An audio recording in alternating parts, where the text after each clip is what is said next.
नमस्कार जय जगन्नाथ मु ज्योतिर्विद पंडित इंजीनियर नीलांबर पाणी जहाँ बहुत खुशी लगुच बहुत लोग आसुँच उपकृत है से जनाऊँच जे कि सार आप उपाय कही ये उपाय द्वारा आम उपकृत हेलु आपण को अशेष अशेष धन्यवाद। जहाँ से बहुत बड़ कथा आज एक बहु मूल्यवान प्रतिकारटे मुझे कहूँ बहु लोग आसुँच से माने प्रेम विवाह करमती नॉर्मल विवाह मध्य करिसेंती किंतु दाम्पत्य जीवन सुखमय हो पारनी। स्वामी स्त्री भितर सब बेले मनमनांतर अशांति विशृंखला कलह झगड़ा लगी रोचे दाम्पत्य जीवन सुख शांति बीतुना उभय को नहीं स्वामी स्त्री भितर खुशी स्नेह प्रेम भल पाइबा ममता आदान प्रदान करें स्वामी स्त्री पड़ूना। तो देखो छोटिया प्रतिकार मुझे कौच आपको ये प्रतिकारटा स्वामी कर स्त्री कर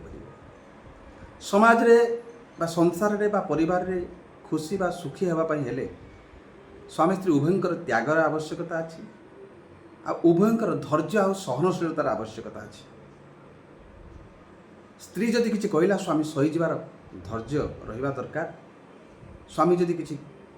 कही दियंती स्त्री ताकू सही नबार क्षमता बा धैर्य सृष्टि करने दरकार। बस उभयंकर बुझाणा हवापाई उभयंकर सहन शक्तिर आवश्यकता अच्छी धैर्यर आवश्यकता अच्छी। तो तापर भी मुझे आपको एक छोटिया प्रतिकारटे कहूँ ये प्रतिकार द्वारा बहु दाम्पत्य जीवन सुधरी जाइए। स्वामी स्त्री सुखी और खुशी रे निजर दाम्पत्य जीवन अतिबाहित कर स्वामी स्त्री कलह झगड़ा अशांति दूरीभूत होती कौन से प्रतिकार आपण जेकोसी एक सोमवार दिन अस्वस्थ गछ मूल को जी अस्वस्थ गछ को टी छुईकी आपण प्रार्थना करेंगे जे कि आम उभय पति पत्नी बा स्वामी स्त्री केमिति शांति रहबू केमी सुखरे रहबू उभय भितर मनमनांतर झगड़ा अशांति कलह दूरीभूत हेब केमिति भलरे रहबू प्रभु आम प्रति दया कर आम प्रति कृपावृष्टि कर एति कही मुंडियाटे मारी गछर तले पड़ी गछर झड़ी तले पड़ी एक अस्वस्थ पत्र आनिक स्वामी स्त्री नाम से लिख सिंदूर रे चंदन रे जो लिखिले चलो कुंकुम लिखिब लिखिकी आपण को शोइबा बिछना तले रखिपर किंतु शोइबा बिछना तले रखिपर नहले मुंड तले रखिपर स्वामी स्त्री शुवा मझे मुंड तले रखिपर किंबा से शयन कक्ष शोइबा घर जेकोसी जगार रखिपर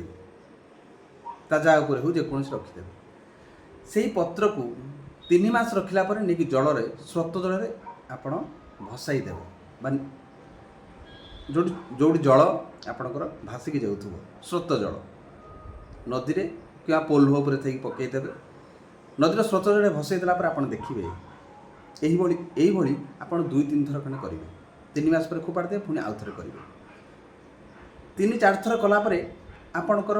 पूर्व जन्म किसी रिष्ट हो कि जन्म कुष्ठी किसी दोष था जातक जन्म जातक जहाँ भी किसी रिष्ट थी जो स्वामी स्त्री कली कजिया अशांति विशृंखला हो सबकि दूरीभूत हो बहु प्रमाणित बहु परीक्षित मुझे ग्यारंटी दूसरी निश्चित भाव में दाम्पत्य जीवन सजाड़ी आप स्वामी आपको भल पाइब स्वामी जदि कला स्त्री आपको सम्मान कर भल पाइब निश्चित भाव में उभयंकर दाम्पत्य जीवन में सुधारता आसो और सुखी हे। जय जगन्नाथ।